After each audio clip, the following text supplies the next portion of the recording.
We are going to be looking at disturbing videos, strange and odd news stories, and as always, let's go ahead and get right into today's video. Now, before we do go ahead and begin this video, a lot of you have been asking me in the comment section, is this how the channel is going to be in the future with these multiple segments? Because a lot of you actually like the multiple segments, and I sort of like doing the deep dives. Deep dives like the Grimes tablet video I did a few days ago. But the thing is, if I can get something across in 5 minutes as opposed to 10 minutes, then I will use that thing in a multiple segments video. But no matter if it's a multiple segments video or a deep dive, you all still interact, you all still give me your theories, and you all still show a lot of love. So I do want to take the time out to thank you all for allowing me to still run this channel. So again, from the bottom of my heart, thank you all so much. But with that being said, moving on with today's disturbing video, has anybody else noticed there's been a lot of strange and suspicious fires? There was that biolab fire in Georgia, then we had all these factories going up in flames, then over in California in this very rich neighborhood, one of the richest neighborhoods in California, where we have celebrity homes, there were all these homes going up in flames. They try to blame a brush fire or a mountain fire, but the strange thing is, only the homes were going up in flames. Nothing outside like the trees, the grass, and so forth, just the homes. Well, we can now go ahead and add another strange fire to that list, because over in Williamsburg, there is an underground fire that has been raging for days. Yes, days at a premium outlet. Matter of fact, this fire underground is so bad that it was reported 2 days ago, 75 to 80% of the overflow parking lot had collapsed. Underground, after an underground fire from this weekend continues to collapse the ground above it. As of this evening, the fire is not out and the collapse may still be expanding. Alex Littlehales has reaction from those living nearby. This is not the typical air in this James City County neighborhood. There's a lot of stuff usually going on at the outlets, but this is kind of weird. Where Joe Bradigam lives. He can't see the exact source of smoke clouding over his driveway. Rubbery, plastic. But neither can James City County firefighters who make this their living. We don't have experience with underground fires. We have not experienced one certainly in the stormwater containment system, so it makes access to our water streams difficult. We are told nearly 80% of this unoccupied parking lot at the Williamsburg Premium Outlets is gone. The near total collapse is from a still burning underground fire to the outlet's storm system, and the longer it burns, the bigger the collapse. For now, James City County Fire Chief Ryan Ash says the best answer is to let it burn out. We're also concerned with any runoff and with the environmental hazards that may create, so we've elected at this point to allow it to burn out. The good news, or at least a silver lining, sewer and gas lines are unaffected. The vinyl siding, you definitely you get a smell that's not that, and it's not a woodsy. That only leaves the smoke either, so it's definitely different. And smell, which still comes and goes. Yeah, been trying to stay inside. The Virginia Department of Health says that the air quality from this fire is not at a threshold that is considered dangerous right now. And investigators do add that because of all of the damage to this parking lot, they may never find the true cause exactly of this fire. In James City County, I'm Alex Littlehales for 13 News Now. Now, the most recent update to this story from the time I began this recording says, crews waiting for a fire below Williamsburg parking lot to die out before they can investigate the cause. Now, the fire has not gone away yet, and they have not investigated the cause, but they say that the cause of the fire was due to an underground storm drain system. That is correct. Even though they have not done an investigation yet, they are blaming this fire on an underground storm drain system, which they are saying collapsed the tunnel. Yeah, sure. I just wonder what was hidden down there and what they destroyed. Reminds me of those tunnels in New York City that were quickly sealed up. Talking about underground travel systems and missing people, this is a very good video from Keela from TikTok where she connects those dots. Look, if you didn't know, now you know. There are thousands of underground tunnels inside this country. Some are used, some are not used. But my question is, was the very high-speed transit system built back in the 1970s by the Rand Corporation? And what does it have to do with missing people? Because look at these maps. This is a map of all the missing children episodes inside the United States as of 2024. Now, granted, some of these kids were runaways and some of them were found within 48 hours.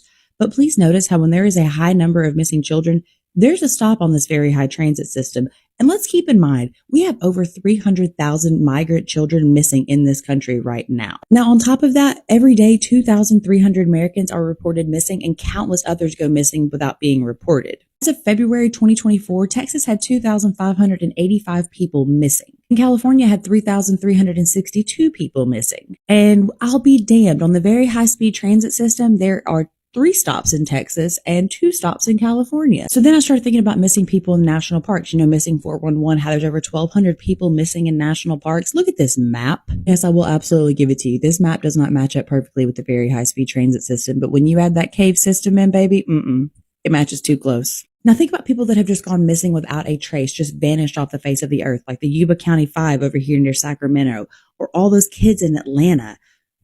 They're all near very high-speed transit stops. Now, in this next clip, you're going to hear Kamala Harris briefly talk about the Calexico tunnels in California, and I find this rather interesting because I wonder, did she do anything about these tunnels? Did anybody do anything about these tunnels? The reason why I'm showing Kamala Harris's clip here is because, again, did anybody do anything about this? And secondly, this is going to be rather important for another clip that I'm going to go ahead and play. So many of you know, when I was Attorney General of California, I visited a town on the northern side of the U.S. border named Calexico. And I went to Calexico because I wanted to see for myself the tunnels through which I knew guns, drugs, and human beings were being trafficked. And during that trip, I saw in person and in photographs tunnels with walls as smooth as the walls of your living room, complete with lighting and air conditioning. And what became very clear to me is through those tunnels were being trafficked guns, drugs, and human beings, where some people were making a whole lot of money. And in fact, the officials in Calexico, when I was there, described to me, and these are folks who've been working there, doing tough work, and described to me with tears in their eyes about children as young as 5 years old who were being trafficked through those tunnels.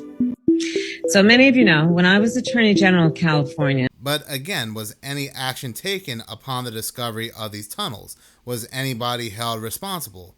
More than likely, probably not. And I have the strongest suspicion that what's going on down there may still be going on, or perhaps it's spread out to other parts of South California. Now, why I find this to be rather interesting what Kamala Harris is saying here happens to be because Calexico is located in Southern California, where there's another individual on TikTok who goes by MyJourney65, who's also in Southern California, and she uploaded a video about 6 hours ago. Now, yes, earthquakes and California do go hand in hand, but this individual has lived in Southern California for over 34 years. So if anybody knows what an earthquake feels like in this area, it would be this individual here. But what she is experiencing is rather different.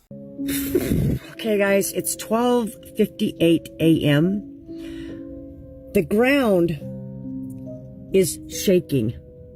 I don't know what this is. Sometimes right before it happens, I hear a rumble. Or off into the distance, I hear a loud boom somewhere. I can't really tell where it's coming from, but the ground beneath us is shaking, or beneath this area is shaking. I don't know if it's just in this area or if it's just within these few blocks. I don't know what this is. I've been feeling it off and on for about 2 weeks. A couple times during the day, sometimes just during the night, once or twice, or maybe just once. It's happening every single day. I am feeling the ground beneath me shaking, and it is moving my van, and it's making my dog jump up out of a sound sleep. Stand up, and look around like, what is going on? I don't know. If this is an earthquake, you guys, coming, is this something else going on? Does anybody else feel this? Anybody? I am in Southern California, the Inland Empire. If anybody else is feeling this, please tell me. Is there a reason for me to be worried, or what? I don't know, guys. What is rather interesting is that this is exactly how those tunnels in New York City were discovered.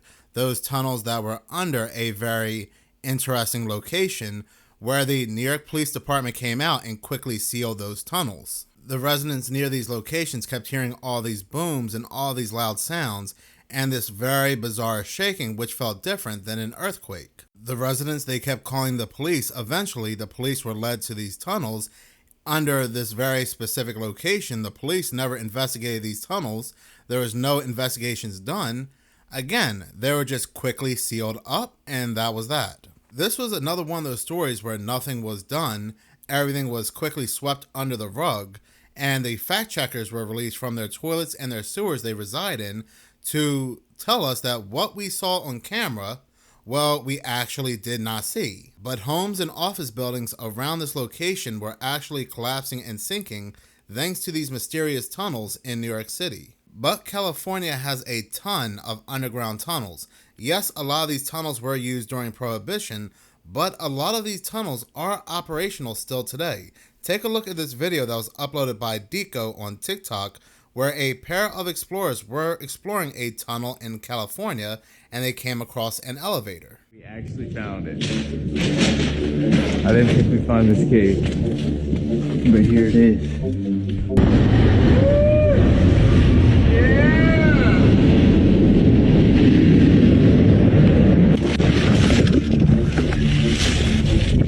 Dungeon.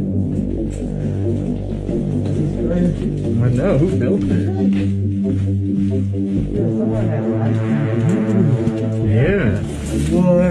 No way. Alright, so we have a choice to either keep going on this level or to go up. Or to go up? Whoever made the staircase knew what they were doing. Yeah. Dude, the elevator. Holy crap. Dude, it sounds like there's power to it or something. What? Oh, yeah, I'm getting a picture. Whoa, dude, I can see a platform way up. There was also a very eerie story that came out, I believe it was a year ago, where semi-trucks, they were going underground to deliver foods and food products. And this was the exact same time that the government was telling us there was a massive food shortage. And was it for the purpose to save food for some type of fallout, or were they possibly feeding people underground? We really don't know, but it's very eerie to think about. We both talked about how we could increase and disseminate more rapidly food shortages. In addition to that, Just a quick update. It's Saturday, I believe, and here's the truck I've been driving for the last few days for Wilson Logistics.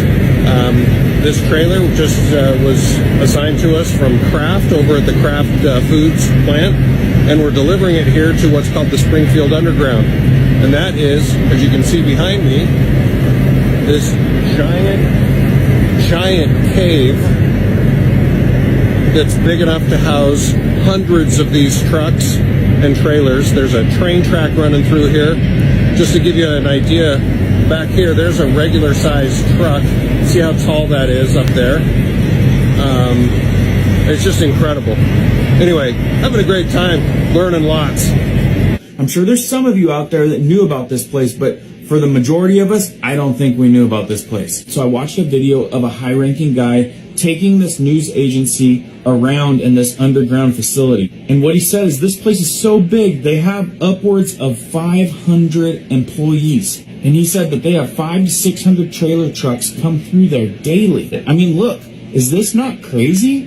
I mean, I've never seen anything like it, and it's gargantuous. He also said in this facility that it's primarily food. Like you saw in that video with that truck driver, Kraft Food is contracting out this other truck business to take food down there. And this is not ran all by one company.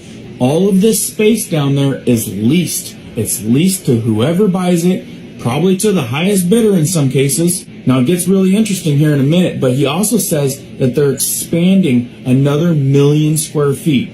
They've already got 3.5 miles of road system down there. Some of you might be asking, well, where in the heck is this? It's called Springfield Underground, and I believe it's located in Missouri. And the guy also said that they have another location on the west side that they're developing that I don't think too many people know about, even the people that know about this one. So not only do they got 500 to 600 trailer trucks coming through here a day, they've also got BNSF coming through with trains. They've got railroad tracks coming through the underground.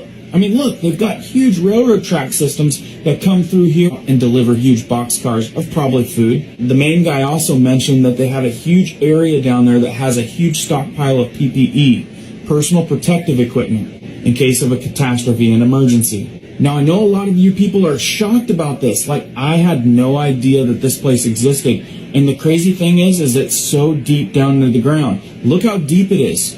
I mean, that is considered underground. So with that, there's a lot of people out there that are suspicious about everything that goes on down there because it's a restricted area, gates and everything.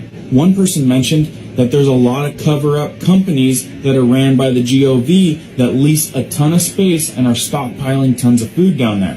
Stockpiling food during food shortages or expected food shortages, maybe even causing or justifying some of the food shortages. Now, I don't know if these suspicions are accurate, but having 3.5 miles of storage down there does seem a little suspicious. And given the feeling that that truck driver had going down there, with a big company like Kraft contracting out private trucks to bring tons of food down there, now it might be completely normal, but like I said, there's tons of suspicion on who exactly is leasing a lot of this space. And the president did say that they had a long conversation about increasing and disseminating more rapidly food shortages. Very ironic that that would be caused, right? And that's the buzz right now.